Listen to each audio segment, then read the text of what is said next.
Greetings and welcome to In-Depth. I'm Dike Rostant. Trinidad and Tobago was recently represented in Spain, and that representation will soon be accessed by a wider global viewing as the Royal Caribbean Cruiseline's new vessel, the Icon of the Seas, had some work done by artists, including those joining us, Jason Hospedales and Nicole Tang.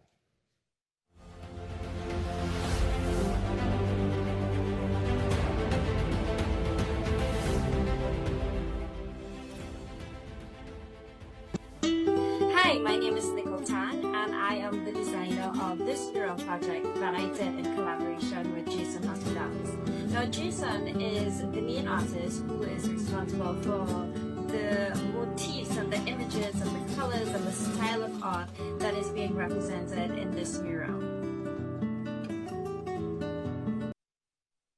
And we want to thank you both for making the time to be here. But let me start off with you, please, Nicole. It's one thing to design it, but 20-foot a mural. How much trust is there involved to say, okay, well, this is my design, but Jason is that main person to make that vision come to life? Jason is an excellent artist, and I have always loved his style, always admired his work, and also his work ethic. I know he's a very serious artist and very, very passionate about his work. I knew if there's one person who would execute it with a very high quality, it would be Jason. So I was very happy and honored to be part of the project and to work with him. Yes, Yeah, Jason, you feel any pressure? How do you feel knowing that, okay, well, this design is something that, yes, you're going to put your spin on, yes, you're going to put the way that you do things, but that design is coming from someone else? No, I am a stickler, advocate for collaboration, especially in the artistic field. I came to Nicole with the proposal that, hey, this is something that I want to do. It's something that I was asked to do. And I chose her very specifically because, as reflecting and reiterating what she just said about how she feels about me, I feel very much so about her in terms of her work ethic and the way she approaches her craft. So I thought carefully about who I would approach to design this thing. And, it was her.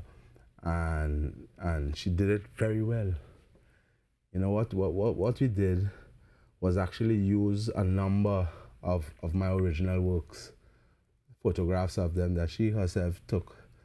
She documented my portfolio in photographic media, and so she had the work easy to access, and she did her thing with her specialized software, which she knows how to manipulate. And I guess that would make it resonate with you even more. But we started, and it feels as though we didn't necessarily start from the middle, but let's go to the beginning. In terms of like, what was this opportunity? How did it come about? Where did you see it? Before you even went to Nicole and said, okay, well, this is what I have in mind, this is what I want to do. Well, we didn't start at the beginning, but very close to it, because my proposal to her, asking her to work in this capacity, came very soon after the initial initiative was brought to my attention, which was done by Mr. Charles Cavallo. He's my neighbor for many years, the head of the tourism. He's very involved in the tourism sector here in Trinidad. And he told me, hey, Jason, top secret information. We have Royal Caribbean has launched a competition called the Artist Discovery Program. And I think you should know about it and submit some works. And within seconds, literally, I was able to send him via WhatsApp some samples of my work. And he thought perhaps that they were not looking for that type of semi-abstract thing. They were looking for something maybe more indicative of landscapes or seascapes and things, So he was saying, well, I don't know, let's keep our fingers crossed. Later to find out that I impressed the panel of judges from the onset, from the very get-go. When they saw those submissions, they were like, wow, this is what we want, this is what we're looking for. Which I didn't know, obviously, at the first, And when I was contacted by the Royal Caribbean saying that, hey, this is very much what we want. Put out a proposal. We think we will give you the domain called the Sweet Sun Deck, the Sweet Sun Deck. So they had 3 major domains in the competition. And the Sun Deck was it's an area for the VIP guests. And it's an area where they wanted a particular aesthetic. So they decided, based on my submissions, that, hey, we'll give this man that area. Okay, and based on some of what you said and some of what you said, Nicole, I want to go back to you asking about, 1, the importance of documenting, and 2, as an educator, what do you try to tell persons that you're dealing with about being true to their art versus trying to kind of submit what you think, well, I think they'd like this? Yeah, that's a great question. Yes. As an artist, I'm really into documenting my art, and people would know that from social media that I document all the aspects of it. The mess, the chaos, when it all comes together, the beauty of it, the final product. I think it's really important for people to understand that when you see a final product like this table, it didn't just come here. No, it was a whole process. It's a process. Yeah, it's a process. And I like to show people what my process is like. Everyone's process is different. And it's so cool to get inside another artist's head or to see how they work and understand that to get to this final product, to get to this nice, smooth table, it was a lot of work. And people have to understand that when you see a final product, it was a lot of time, a lot of stress, a lot of energy, a lot of tears, laughter, everything that went into it. Thank you for that. And that working towards that final product. And remember your point, Jason, commented as well, but the having someone say, okay, well, this is me, this is who I am, this is my art, this is how it represents my aesthetic, versus, well, this is the conversation and this is where the people based, so I think I'll give them this one, right, which is not necessarily who I am or what my art is at this point in time, but I think they will gravitate to it versus saying, no, this is who I am, and then hearing, well, this is what we were looking for. Yeah. How important is that, especially dealing with students as an educator? Yeah, to get back to that question you asked me about my students, being authentic is really important as an artist. And I think being authentic is what is going to get you the furthest, not necessarily doing what you think someone else wants. Working with the design with Jason, we did several designs. And each design had a different concept. I used different motifs and different images. So each one had a different story. But there was still that vibrant Caribbean theme and that movement and using a lot of Jason's imagery and his textures and like the little things he would point out in his paintings that are important to me, like the circles, the bubbles, the fishes, the people, and I brought that all together. So it was his artwork and his style, but it was also my interpretation and the way that I see his artwork and how it can come together in a composition. And that feels like a real deep conversation in terms of like, I see you without you saying anything or without you using words. But talk to me, Jason. No, I was leaning towards discussing that aspect of what people want as opposed to how you would present it. And I was asked once already, how do the views of others affect what you create? And I said, well, I'm creating work. I think artists are messengers and that their message should be clear. And because the work is visual and it's for the viewing public, the views of others are important. However, I'm doing the work first and foremost for me, to heal fractures within my own situation and circumstance. So therefore, yes, the views of others are important, but I am first and foremost in the narrative, in the discussion. And it's good to listen to what people want, especially when you're dealing with clients and clients who might have limitations in what they expect of you to produce and all that. And it's good to know these things and pay attention to these things, but at the same time, there's a balance, as you say, a dance, where you have to be true to yourself, As Nicole said, everybody's process is different, you know, and paying homage to your own process is important. Can I also add something about that balance that Jason spoke about? We had a meeting, our first meeting with the team on Royal Caribbean. It was a Zoom meeting. That was July the 16th. July the 16th. And they spoke to us about the submission, and they told us exactly what they wanted to fit the aesthetic of the ship based on where it was, and how to refine the design. So that is...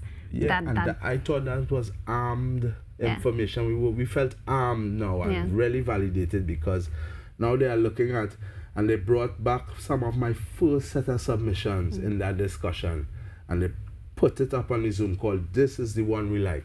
This is the next one we like. And these elements in this one is what we like. And I said to Nicole, don't you find it strange in our competition, the jurors are giving us tips how to win? It's like, you know, they already decided that. Yeah, well, I guess you'd have your weighted thing. It's almost as though you have a wide pool for anything, and then you have a shortlisting. So maybe they would have spoken to more than one person who was saying, okay, how you can refine, but at the same time, it's all a mural there. Yeah. So we take a short break. We are looking, and I really like that fact that artists are messengers and the message should be clear. So we may come back and talk about that a little bit, but there's so much to deal with. We are speaking with Nicole Tang and Jason Hospedales. Stay with us, we'll return with more.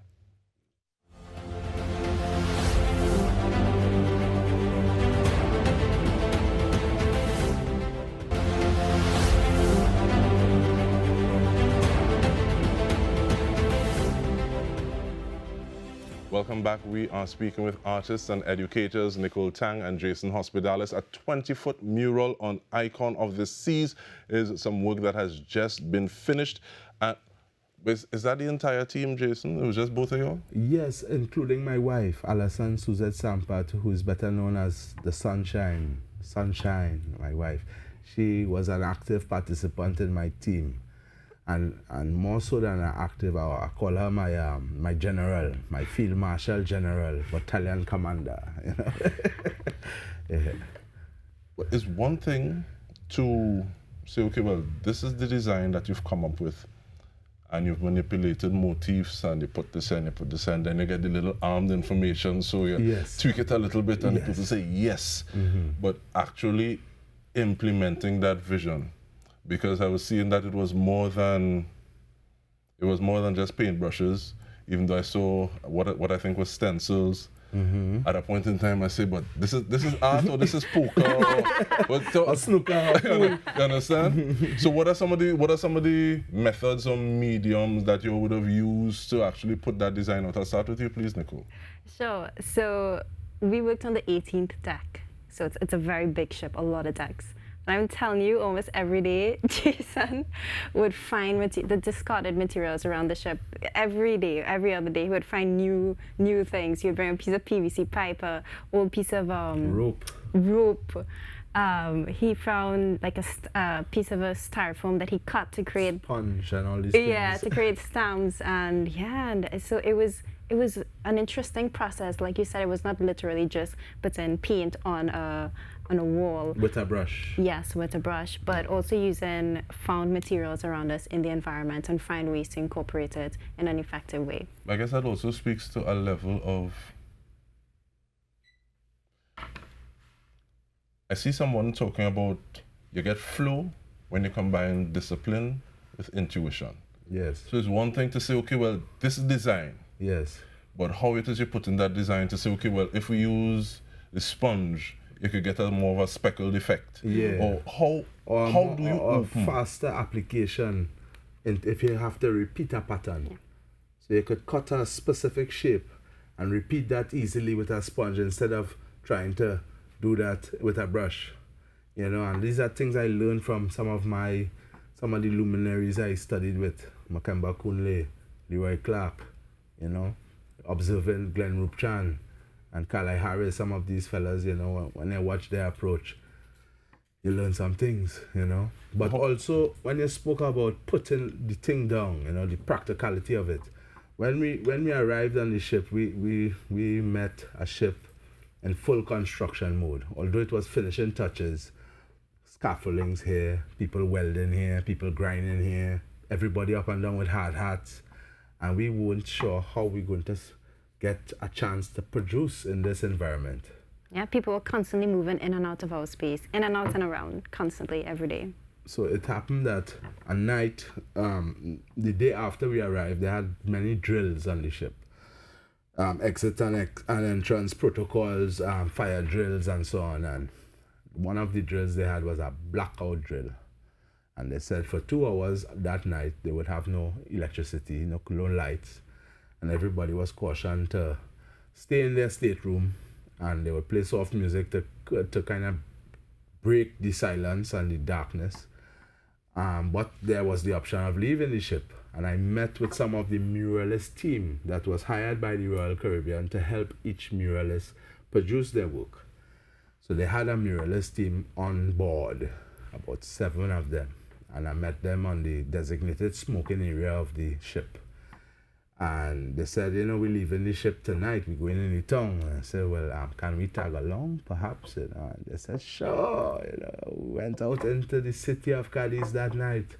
My wife and I, Nicole, stayed behind to do some work she was doing for clients at home.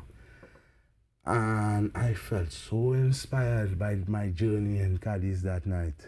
Hearing the little history from those members of the team that spoke about the Moroccan influence of architecture that was so apparent in every corner that we turned. And I went on the deck that night about 10 p.m. we returned on the ship, and I started the mural. And then it dawned In darkness. on me. In darkness. There were no lights. Didn't have lights properly set up yet. Yeah. So I am... With a pencil. And what happened was, I realized, this is how we have to do it. We have to work at night. So that is an interesting thing that developed, our strategy to work in the night. And because of that, people won't seeing us working actively on the piece. But every morning they come in and seeing changes to the mural. So there was a rumor on board that we were magicians. It's a serious thing. It sounds funny, but it's the truth. But talking about that influence, and I want to ask both of you, because we have about 3 minutes. So, but what kind of influence, what kind of experience, what did you take from it and may do a little differently now in your work coming from that experience, Nicole? Every time I travel to Europe, I'm influenced by the artwork, and each city has a different history, different culture, different everything. And my artwork evolves every single time, and it keeps on evolving. So my artwork has become more contemporary, a bit more abstract, a bit more layered. And I move away from things that are more literal representations and things that are more with deeper meanings, and things that are much more vibrant with movement, and things that are more poetic visually. I remember somebody talking about dance. He said, not everything have to be so literal. The earth and the sky. The earth and the sky. So, but, hopefully we can squeeze some more time in, because I want to know what your students think about saying, okay, well, Miss helped to do that, but what did you take from it? So it's one thing to say, okay, well, you're inspired and you start in the dark with pencil, but what have you brought back as opposed to just on the deck of the sun deck of the Icon of the Seas? Well, I certainly have brought back a lot of energy. I feel validated. I feel vindicated. I feel like this experience has made me want to speak more about the African occupation in Europe during the medieval times, talk about the Moors of Spain, and how they influence our history and even our contemporary situation. So my new series of work, which actually started there on the deck, 18, is tailored. We did it barefoot. Barefoot, sprinkling paint, very free from fear and full of love. And we approached it with limited concern about how it's going to look, what colors we're using and all that, which is generally my approach to starting work. But what I brought back, as you asked, is a desire to keep working. And there's so much more that I would have liked us to speak about. And you see this line, free from fear and full of love? I want to try to work and institute that into my life a little more. Yes. But even you spoke about layering that is something that hopefully we are able to speak at another time, because I believe at a point in time they said, no, it's great.